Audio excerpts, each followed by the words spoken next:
사도행전 11장 19절에서부터 26절까지의 말씀입니다.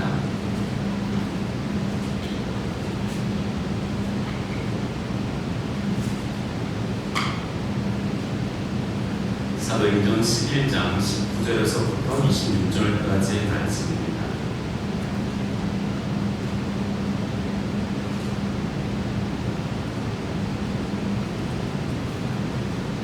한 목소리로 읽도록 하겠습니다.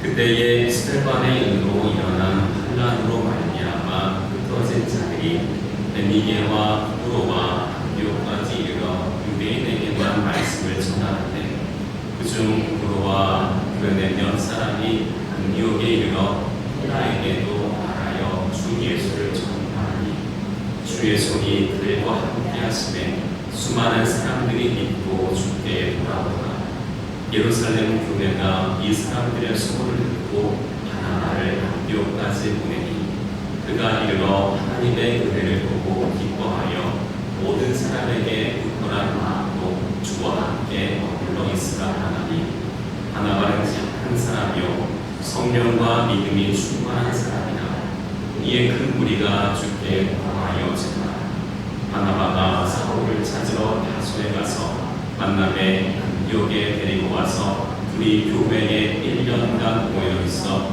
큰 무리를 가르쳤고 제자들이 안디옥에서 비로소 그리스도인이라 일컬음을 받게 되었더라. 아멘. 할렐루야. 주의 사랑으로 사랑합니다. 하나님의 은혜와 평강이 복된 성도님들에게 가득하시기를 기도합니다. 찬양의 참 은혜를 받게 받았습니다. 하나님께서 우리와 함께 하십니다. 그리고 간절히 원하시는 여러분들의 기도와 그 찬양을 주님께서 받으셨습니다. 그리고 이 가운데 은혜를 주셨습니다. 오늘의 말씀의 제목은 성령님은 우리를 넘으신다. 비로소 그리스도인이라 불리다입니다. 성령은 사도행전을 통해서 보시면 성령은 이 물타리를 넘어가십니다.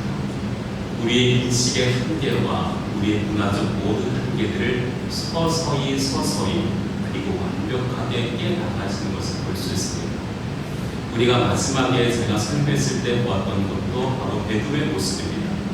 베드로도 유대인과 함께 같이 밥을 먹을 수가 없었습니다. 이방인들과 함께. 그래서 그 이방인들과 함께 밥을 먹는다는 것 전혀 받아들일 수가 없었습니다. 심지어 그는 성령의 충만함을 받고도 그런 인식을 뺄 수가 없었는데 하나님께서 환상을 통하여서 그에게 3번이나 말씀하시고 그때까지도 몰랐지만 하나님의 인도하심, 바로 성령의 인도하심을 통하여서 바로 그는 이방인에게도 똑같은 우리와 성령이 임하시는구나 하는 것을 알 수가 있었습니다. 그리고 그것을 바로 예루살렘 교회에 알려주면서 이렇게 해서 성령이 하셨다라고 말하게 됩니다. 그제서야 예루살렘 교회도 이방인들에게도 성령님이 임하시는구나라고 인정할 수 있었고 바로 그 고넬료를 통하여서 바로 성령의 역사심을 그들도 인정할 수 있게 되었습니다. 그래서 사도행전을 보시면 하나님께서 이방인에게도 생명 얻는 회개를 주셨다라고 하면서 감격하게 됩니다. 그런 걸 통하여서 그들의 한계는 서서히 넘어져 가게 됩니다. 이방인에게도 복음을 전할 수 있구나. 이것이 하나님의 뜻이구나 하는 것을 느낄 수 있게 됩니다. 그런데 오늘 본문은 우리를 조금 다른 곳으로 데려갑니다. 그곳은 어디냐면 예루살렘에서 북쪽으로부터 약 500km 로마 제국에서 3번째로 큰 도시 바로 안디옥입니다. 여러분들은 안디옥 교회라고 많이 들어보셨을 겁니다. 그렇죠? 예루살렘 교회가 본 교회라고 한다면 바로 그 안디옥 교회가 바로 오늘의 중심지입니다. 그 안디옥 교회에서 바로 주님은 엄청난 일을 하고 계신 것입니다. 바로 이것을 통해서 우리가 3가지를 통해서 성령이 어떻게 역사하신지를 알 수 있게 됩니다. 우리 19절과 20절을 한번 다시 보도록 하겠습니다. 19절과 20절의 말씀입니다. 함께 읽겠습니다. 그때에 스데반의 일로 일어난 환난으로 말미암아 흩어진 자들이 베니게와 구로와 안디옥까지 이르러 유대인에게만 말씀을 전하는데 그 중에 구로와 구레네 몇 사람이 안디옥에 이르러 헬라인에게도 말하여 위하여 주 예수를 전하니. 네. 바로 이때 당시에는요, 베드로가 변론을 하고 있을 때입니다. 자기가 만난 성령께서 인도하신 그 주님께서 바로 이 고넬료를 변화시키는 모든 과정 가운데 변론하고 있던 과정이었습니다. 그 과정 가운데 성령은 구브로와 구레네 몇 사람이를 통하여서 안디옥에 이르러 헬라인에게 복음을 전하고 있는 것을 보게 됩니다. 바로 이 몇 사람들을 통해서 안디옥 교회가 세워지고 있는 것을 봅니다. 사실 안디옥에 복음을 가져간 사람이 누구냐면 베드로도 아니었습니다. 사울도 아니었습니다. 누구였냐면 그 몇 사람이라고 기록된 그 몇 사람들이었습니다. 그 몇 사람을 통하여서 바로 주님께서는 그 안디옥에 최초의 이방인 교회를 세우고 계시는 것을 보게 됩니다. 그래서 이 일로 말미암아 그들은 모여지고 바로 교회가 세워지게 되는데, 사실 이 구브로와 구레네 몇 사람이라는 사람들은 정확한 이름이 존재하지 않습니다. 누가 설립했다라는 것이 사실 우리에게 중요하지 않습니까? 누가 우리 교회를 세웠어라는 것이 우리 역사에 굉장히 중요합니다. 근데 안디옥 교회는요, 누가 세웠다라고 말할 수가 없습니다. 이름이 없었기 때문입니다. 사실 이건 어떤 사람들이었냐면, 이 사람들은 어떤 사람들이냐면요, 바로 스데반의 일로 일어난 환난으로 말미암아 흩어진 자들이라고 성경은 말하고 있습니다. 스데반이 어떤 일을 당합니까? 바로 순교를 당하죠. 그때 많은 유대인들이, 그리스도인들이 이 핍박을 피해서 피난을 가게 됩니다. 사실 전쟁통에 피난을 갈 수 있습니다. 근데 신기한 것은요, 이 신앙의 핍박을 피해서 피난하고 있던 사람들이었습니다. 그들은 어떤 교회가 파송했던 선교사들도 아니었습니다. 어떤 다른 특별한 사람도 아니었습니다. 저처럼 뭔가 공부하기 위해서 온 사람도 아니었습니다. 핍박을 피해서 바로 그렇게 옮겨졌던 사람들입니다. 하나님은 이 사람들의 입술을 사용하시는 것입니다. 너무나 신기합니다. 핍박자들, 피난민들, 그들 가운데 정처 없이 아마 떠났을 것입니다. 그 가족들이 떠났을 것입니다. 내가 주님의 신앙을 지키기 위해서. 사실 이것은 너무나 큰 거림이라고 저는 생각합니다. 나 예수 믿지 않아. 그러면 자기가 여태까지 기거했던 고향에서 살 수 있을 겁니다. 나 주님 더 이상 믿지 않아 라고 한다면 그들이 더 이상 핍박하지 않을 겁니다. 근데 그들이 보았던 주님, 그들이 경험했던 그 성령의 충만함을 도저히 거부할 수가 없었던 겁니다. 그래서 그 모든 핍박에도 불구하고 이렇게 정처 없이 가다가 이들이 이렇게 가다가 교회를 이렇게 사람들에게 복음을 전하고 교회가 세워지는 겁니다. 이건 우리도 마찬가지입니다. 우리가 전쟁을 통해서, 우리나라 전쟁을 통해서도 그 피난민들이 세운 교회들이 지금 우리나라의 참 중수인 교회 역할을 감당하게 되고 있습니다.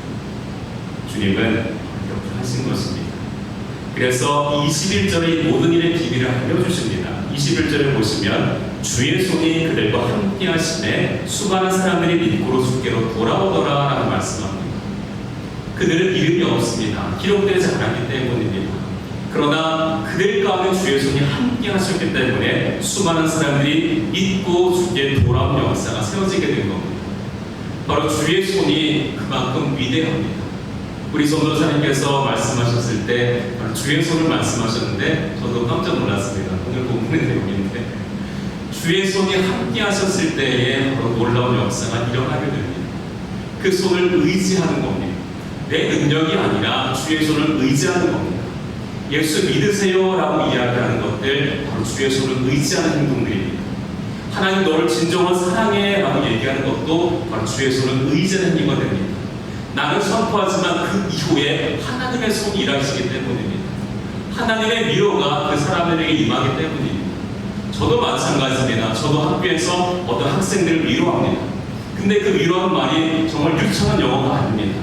그 친구 눈을 보면서 정말 하나님 너를 사랑해 라고 이렇게 얘기해 줍니다. 정말 힘들어하는 친구에게 하나님의 그런 빛이 임하는 것을 느낄 수 있게 됩니다. 바로 주의 손이 함께 하셨을 때 내 손이 아니라 내 말이 아니라 바로 하나님의 능력이 그 가운데 임하게 되는 겁니다. 예수 믿어라는 말 가지고 어떻게 그 사람들을 교회로 불러들일 수 있겠습니까? 그 말이 오로지 내 말이었다면 어떻게 그 말이 역사할 수가 있습니까? 전혀 예수를 모르는 헬라인들에게 어떻게 복음을 전할 수 있습니까? 바로 주의 손이 그들과 함께 하시기 때문에 그렇습니다. 우리도 마찬가지입니다. 예수를 믿고 있는 우리들에게는요, 반드시 주의 손이 함께 하십니다. 이것을 믿으십니까? 바로 우리의 입술을 통하여서, 우리의 모든 것들을 통하여서 바로 주의 손은 우리와 함께 하십니다. 그래서 우리는 종종 이렇게 생각합니다. 나 같은 사람이 무엇을 할 수 있을까? 나는 목회자도 아니고 성경도 잘 모르고 이름 없는 평범한 사람인데 라고 이렇게 생각하실 수 있습니다. 그러나 오늘의 본문을 보십시오. 최초의 이방인 교회는요, 이름이 없는 사람들이 세운 것입니다. 이건 우리에게 의미하는 것이 너무나 큽니다. 똑똑한 사람, 능력이 많은 사람, 뭔가 하나님의 은사가 많은 사람들만이 교회를 세우는 것이 아닙니다. 하나님은요, 이런 이름 없는 사람들을 통해서도 주의 크심을 나타내시는 크신 분이신 것입니다. 그래서 여러분들이 서 있는 그 평범한 자리, 직장과 가정과 이웃과의 모든 일상 가운데에 여러분들이 서 계시는 것이 바로 주의 손이 일하고 계시는 것일 겁니다. 바로 주님, 여러분들이 주님을 믿고 주님을 모시기 때문에 그렇습니다. 그래서 저와 여러분들은 너무나 존귀한 사람들입니다. 이 세상 모든 만물을 지으신 그 주님께서 나와 함께 하시고, 그리고 그분의 손이 나를 도와주시고, 그분의 손을 통하여서 우리를 통해서 역사하시고, 또 우리가 그분의 도구가 될 수 있다는 사실입니다. 이건 너무나 놀라운 겁니다. 여러분들은 주의 손이 함께 하시는 분들입니다. 그것을 믿으시고 여러분들 믿음 가운데, 우리가 소망 가운데 살아가시길 축원합니다. 그리고 두 번째로는 바로 22절 보시면 이 부분이 나옵니다. 한번 22절 보도록 하겠습니다. 예루살렘 교회가 이 사람들의 소문을 듣고 바나바를 안디옥까지 보내니 하고 이렇게 말씀하고 있습니다. 예루살렘 교회, 바로 이방인의 선교를 부정했고 믿을 수가 없었던 교회입니다. 근데 예루살렘 교회가 결의하는데요, 바로 안디옥에 사람들이 모이고 있다. 이런 소리를 듣고 나서 누구를 보내게 되냐면 바로 바나바를 파송합니다. 바나바를 파송하고, 바나바를 파송함 통하여서 바로 그들 가운데 위로를 전하게 됩니다. 예루살렘 교회는 다르게 행동한 겁니다. 그 전에는 경계하고 베드로를 책망하려고 했고, 그랬던 예루살렘 교회가 이제는 바로 바나바를 보내게 됩니다. 그리고 바나바가 이제 어떻게 행동하냐면 23절입니다. 그가 이르러 하나님의 은혜를 보고 기뻐하여 모든 사람에게 굳건한 마음으로 주와 함께 머물러 있으라 고나니라고 하고 있습니다. 여기서 주목해야 될 곳은요, 하나님의 은혜를 보고 기뻐했다라고 말씀하고 있습니다. 사실 예루살렘 교회만 있다가 이 안디옥 교회를 봤을 때의 느낌은 어땠겠습니까? 그들은 유대인들도 아니었고 헬라인과 유대인이 합쳐서 예배를 드렸습니다. 그리고 또 뭔가 어설펐을 겁니다. 뭔가 예배가 원활하지 않은 모습도 있었을 겁니다. 예루살렘 교회가 그렇게 있었기 때문에요. 근데 바나바는 기뻐하고 있다라고 성경은 말씀하고 있습니다. 사실 흠을 찾으려면 얼마든지 찾을 수 있었을 겁니다. 찬양이 왜 저래? 또 이건 왜 이래? 라고 하면서 흠을 얼마든지 찾을 수도 있었을 겁니다. 근데 바나바는 그들을 보면서 기뻐하고 있습니다. 이 기쁨의 이유는 성령 충만의 증거입니다. 우리 24절에 보시면 이렇게 바나바를 설명하고 있습니다. 바나바는 착한 사람이요 성령과 믿음이 충만한 사람이라 라고 말씀하고 있습니다. 바나바는 먼저 어떤 사람이라고 했습니까? 착한 사람입니다. 그리고 성령과 믿음이 충만한 사람이라고 성경은 말씀하고 있습니다. 바로 성령 충만한 사람의 표지가 여기서 보여지게 됩니다. 남의 자리에 임한 은혜를 알아보고 기뻐할 줄 아는 것이 바로 성령 충만한 사람의 특징이 됩니다. 어떤 사람들은 배에 꼬여있는 사람이 있습니다. 아무리 좋은 것을 보여주고도 뭔가 흠을 찾으려는 사람들이 있지 않습니까? 뭔가 그 사람 보면서 배에 꼬였네 하고 이렇게 생각하기도 합니다. 바나바는 착한 사람이기도 했지만 그러나 성령 충만하니 그 안디옥 교회가 비록 어설픈 것이 있을 수 있고 또 헬라인까지 있어서 뭔가 혼잡스럽게 보일 수 있어도 그는 기뻐할 수가 있었던 겁니다. 그래서 우리도 마찬가지입니다. 바로 성령의 사람들은요, 하나님의 가능성을 보게 됩니다. 저 사람에게 임한 성령의 가능성을 보면서 기뻐하게 됩니다. 그래서 우리는 너무나 익숙합니다. 예배드리고 하나님께 예배드리고 어떻게 하는 것이 우리는 평생에 봤던 것들입니다. 그러나 성령에 통하여서 그 새로운 사람에게 임하는 것을 보았을 때 기뻐하는 것은 바로 성령 충만한 역사라는 사실입니다. 때때로 어설프게 보여도 그 가운데 느끼는 성령의 포근함, 그리고 성령의 일하심을 느끼는 것이 바로 성령 충만한 사람의 특징이 됩니다. 그래서 이 우리에게도 이런 분이 필요합니다. 새로운 사람들이 때때로는 어설픕니다. 그렇지만 우리는 그 안에서 시작된 하나님의 은혜를 볼 수 있어야 합니다. 때때로는 자녀의 부족함도 보이기도 합니다. 그렇지만 그 아이 안에서 일하시는 하나님을 볼 수 있어야 합니다. 흠은 누구나 볼 수 있습니다. 그렇지만 이 은혜를 알아보는 데는 성령의 눈이 우리 가운데 정신이 필요해집니다. 그래서 성령의 눈으로 보게 되면 어떻게 되냐면 바로 이렇게 성령이 임하시는 것을 보고 기뻐하게 됩니다. 그래서 위로를 전할 수 있게 되는 것입니다. 그래서 우리도 마찬가지입니다. 하나님의 은혜를 발견할 때 그 사람에게 마음에만 담지 말고 말로 건네보시면 참 좋겠습니다. 당신 안에서 하나님이 일하고 계신 것이 보입니다 라는 말입니다. 이 말을 하면 그 사람은 정말로 기쁠 겁니다. 스스로에게 이 정도가 괜찮을까? 스스로에게 의심하고 있을 수도 있습니다. 어떤 일을 하고 있을 때 내가 충분하게 못해서 때때로는 절망할 수도 있습니다.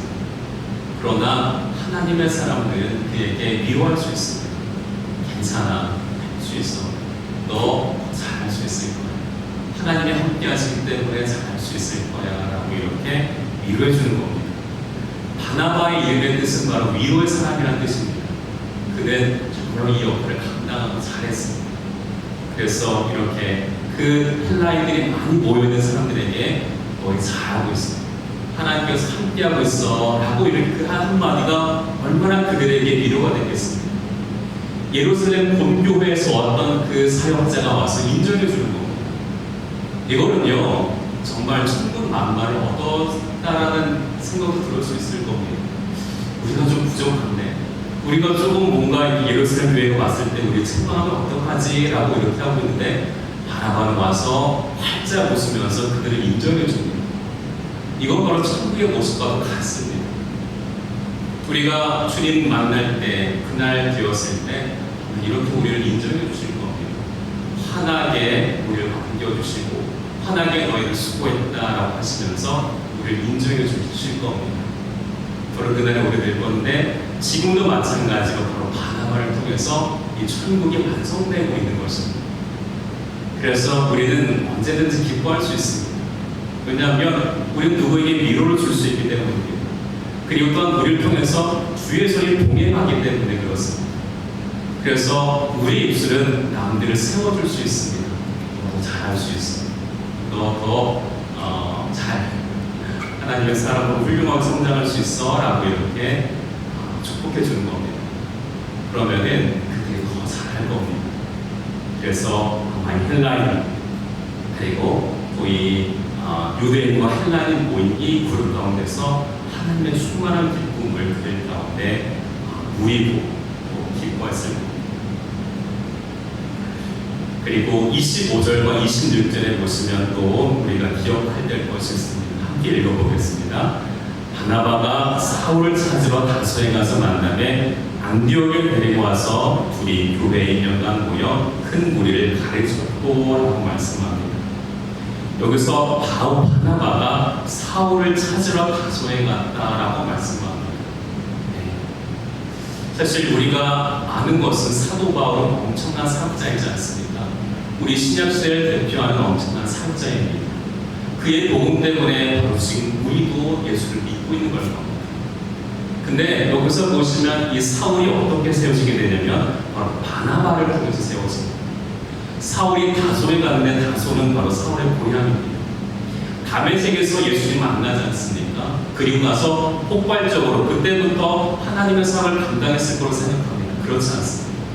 수많은 기간이 지나갑니다. 그리고 또 여기에서 바나바가 사울을 찾으러 다소까지 가는 그 수고를 통해서 이때부터 사울이 세워지게 되는 것입니다. 우리는 뭔가 하나님의 일하심은 뭔가 갑자기 계시를 통해서 너 어디 가라, 이렇게 해라. 물론 이것도 있지만 하나님의 세우심은요, 사람을 통해서 세우십니다. 저도 마찬가지입니다. 저도 이 세상에 태어난 것은 부모를 통해서 태어난 것입니다. 근데 또 목사로서의 사명을 감당할 수 있도록 하기 위해서는 저도 제 장인이신 분을 통해서 이렇게 지도를 받게 되어 지금은 또 여기 와서 또 담임 목사님과 학교에서는 교수님을 통하여서 그 길을 걸어갈 수 있도록 지도받고 있습니다. 이건 하나님의 사람은요, 하나님의 사람들을 통해 세워진다는 진리입니다. 그래서 우리의 만남이 너무 중요하다고 생각합니다. 바나바는요, 사울은요, 철저하게 바나바를 통해 세워지게 됩니다. 첫 번째 다메섹 도상에서 이렇게 회심하였을 때 이때 인정해 준 것도 예루살렘 교회에 얘기해 준 것도 바로 바나바였습니다. 그리고 또 이 안디옥 교회에서 1년간 사역할 수 있도록 찾은 것도 바로 바나바였습니다. 그래서 우리도 마찬가지입니다. 이 바나바와 같은 그 심성을 갖는 것, 그리고 사람들을 잘 세워주고 사람들을 변호해주고 이 사람 좋은 사람이야 라고 이렇게 이야기해주고 인정해주는 것들이 하나님의 나라에서 정말 중요합니다. 그래서 우리도 마찬가지입니다. 사람들을 세우는 말씀을 많이 해주십시오. 자녀들을 세우는 말씀을 많이 해주십시오. 흠은 볼 수 있습니다. 흠은 누구나 잘 보입니다. 그러나 흠보다도 그 안에 계신 성령님을 기뻐하면서 그 사람을 세워주는 겁니다. 세워주면서 그를 통해서 하나님 나라가 확장되는 겁니다. 그렇기 때문에 저는 이 본문을 보면서 너무나도 표현해야 될까요? 이 본문을 보면서 참 소름이 돋았습니다. 하나님은 이 훌륭한 사울, 이 바울조차도 바나바를 통해서 세워주셨구나. 우리를 통해서 일하시는구나라는 것을 너무 새삼스럽게 깨달은 것 같습니다. 저를 통해서도 어떠한 사람이 세워질 겁니다. 그리고 여러분을 통해서도 어떤 사람들이 세워질 겁니다. 그것을 믿으십시오. 그래서 축복하십시오. 하나님이 하실 거야 라고 하면서 축복하십시오. 여러분들의 자녀, 또 사랑하는 사람들, 그리고 또 여러분들이 또 주의 길로 잘 걸어가게 만들고 싶은 여러분들의 어떤 사람들이 있을 겁니다. 그들에게 축복하십시오. 여러분들이 바나바가 될 수 있습니다. 예전에 나중에 그들이 믿음에 더 장성불량으로 성장했을 때 그때 나에게 누군가 이 말 해줬어 라고 해줄 수 있을 겁니다. 아마 사울도 이 바나바를 그렇게 고마워했을 것 같습니다. 우리도 바나바가 될 수 있습니다. 그래서 이렇게 그는 그 바나바는 이 5가지 가서 사울을 찾습니다. 우리 지금 핸드폰이라도 있지요. 어떤 메일이라도 보낼 수 있지요. 아마 그때 바나바는 꽤 사울을 찾으러 꽤 많은 수고를 했었을 겁니다. 그리고 안디옥 교회로 데려옵니다. 그리고 와서 그 둘이 1년간 이 무리를 가르치는데 큰 무리라고 성경은 말씀하고 있습니다. 그동안 사울이 배웠던 유대인 철학의 그 큰 학문들을 이제 예수 그리스도와 합하여서 그들과는 전하게 됩니다. 얼마나 풍성했을까요? 그 학자 이상으로서의 학력을 가지고 있는 사울이 이제 이 교회에서 예수님과 합하여서 이렇게 그들을 가르칩니다. 정말 잘 가르쳤을 겁니다. 그가 구약에 있는 그 하나님과 이제 나타나는 그 예수님의 모든 것들을 잘 조합하여서 그들과 잘 가르쳤을 겁니다. 그렇게 할 수 있었던 것은 바나바의 헌신과 수고가 있었기 때문입니다. 그리고 이들을 그리스도인으로 성장시킵니다. 그리고 26절에 보시면 그 유명한 말씀이 나옵니다. 함께 읽겠습니다. 제자들이 안디옥에서 비로소 그리스도인이라 일컬음을 받게 되었다. 여러분들 이 그리스도인이라는 이름이 바로 여기에서 나옵니다. 이 그리스도의 이름이 뭔가 예루살렘 교회에서 먼저 나올 것 같죠? 아니었습니다. 사도행전을 보시면 이 여기에서 그리스도인이라는 일컬음 받게 됩니다. 왜냐하면 왜 그렇겠습니까? 사실 처음에 생긴 예루살렘 교회는요, 유대인들만 다 모였던 곳입니다. 이방인 예수를 모르는 사람들이 보았을 땐 뭔가 유대인의 한 종파라고 생각할 수도 있었을 겁니다. 그래서 이 사람들은 그냥 예배드리는 사람, 그래 여기 유대인이니까 이렇게 특별히 이름 지을 수가 없었을 겁니다. 근데 이 교회는, 이 안디옥 교회는 어떤 사람들이 있었냐면 유대인도 있었고 헬라인이 있었습니다. 이걸 어떻게 표현할 수 있을까였을 겁니다. 그때 그 사람들이 어떻게 하냐면 그리스도에 속한 사람들, 이거는 그 사람들이 정한 게 아닙니다. 이방인들이, 외부 사람들이 그 헬라인과 이방인들이 함께 모여서 식사하면서 신앙생활하는 공동체를 이끌어서 그리스도인이라고 이야기합니다. 바로 그리스도에게 속한 사람들이라고 이렇게 이름을 붙여준 겁니다. 이 이름은 스스로 지은 것이 아니라 밖에서 붙여준 겁니다. 세상이 그들을 보니 민족으로도 문화로도 도저히 설명이 안 되고 오직 그리스도로만 설명이 되었던 겁니다. 놀랍지 않습니까? 그리스도인, 우리도 마찬가지입니다.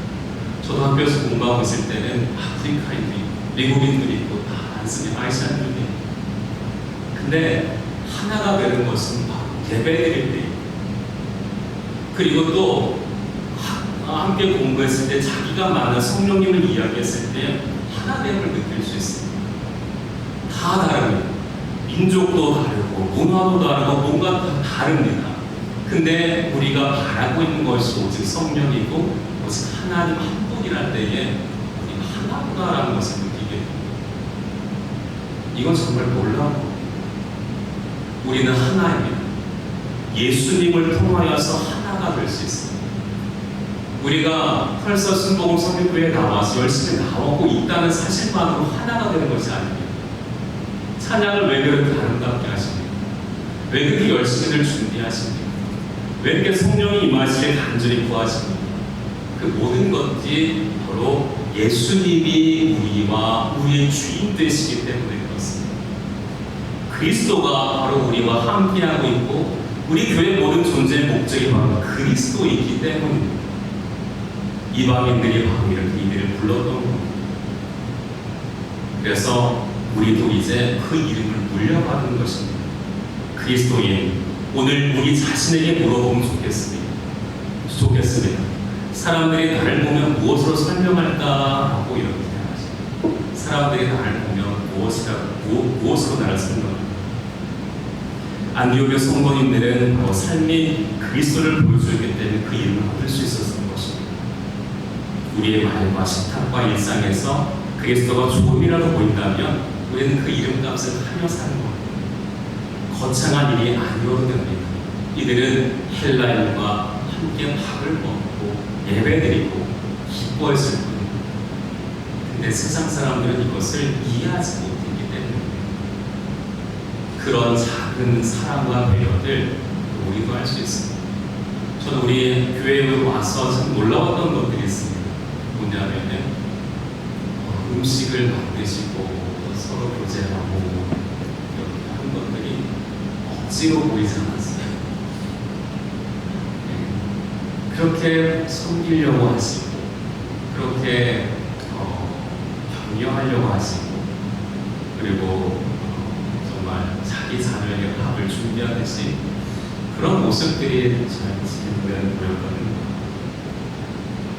그런 일들이 내가 그리스도인이다 라고 증거하고 계신 겁니다. 여러분들 너무나 잘하고 계신 것 같습니다. 그래서 스스로에게 칭찬하고 싶죠. 나 잘하고 있다. 나 잘하고 있어. 잘하고 있어. 근데 너무나 아름다우십니다. 정말 어떻게 저렇게 신앙생활을 하실까라고 제가 감동이 되는 분들이 참 많이 계십니다. 정말 여러분들 잘하고 계십니다. 자부심을 느껴도 괜찮으십니다. 네. 자부심을 느껴도 괜찮으십니다. 그래서 우리도 그리스도인입니다. 예수님이기 때문에 우리가 모여있고 예수님 때문에 우리가 이렇게 신앙생활을 하고 있습니다.